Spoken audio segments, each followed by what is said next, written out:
Veronika Genčiška.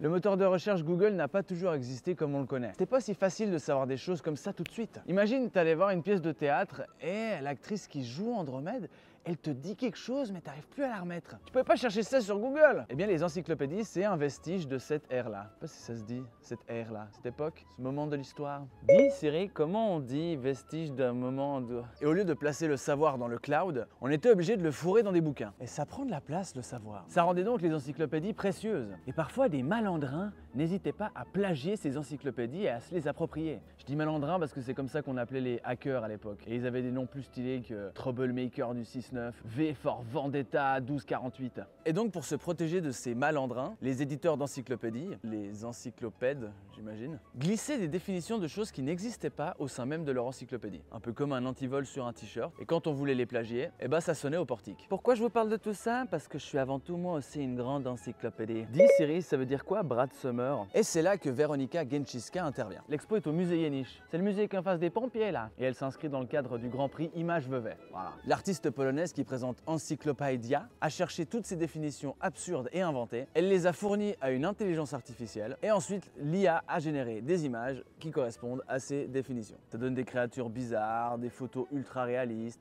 d'autres un peu moins. Mais Genčiška est venue matérialiser des choses qui n'existaient pas, si ce n'est pour assurer les droits d'auteur d'encyclopédies qui étaient issues de maisons d'édition qui ont probablement aujourd'hui 200 ans. Mais attention parce que c'est de l'art. Et comme dans un burger ou dans la chambre de jeunes parents, l'art contient beaucoup de couches. Parce que les intelligences artificielles, elles fonctionnent en pompant des choses qui existent déjà.